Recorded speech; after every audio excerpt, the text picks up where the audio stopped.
موضوع صحبت ما در مورد غذا انتخاب ما و نظارت این غذا از جانب آن ساحه‌هایی که فعالیت این ساحه را تنظیم می‌کند. کودکان ما از محصولات‌های شیری بیشتر استعمال می‌کنند. شما این غذا رو دوست می‌دارید؟ بله. هر صبح می‌خورید؟ بله. موادهای غذایی ما در لابراتوارهای مخصوص ساحوی تشخیص می‌شوند. ما درباره آن چی می‌دانیم؟ نمونه‌ها از طعام‌ها گرفته شده و آزمایشگاه ما سپرده می‌شود. در اساس این حجت‌های معیاری ما صفت و بی‌خطری محصولات خوراک‌وار را معین می‌کنیم.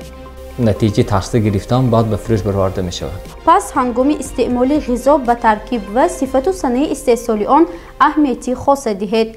از میوه چیزی خوب نیست. 600 کیلو 700 کیلو از سر تا آخرش دور میخوریم. با همین تجهیزات جوانزنده شده است که در مدت 1 دقیقه 4 نمودی نشان می‌دهد.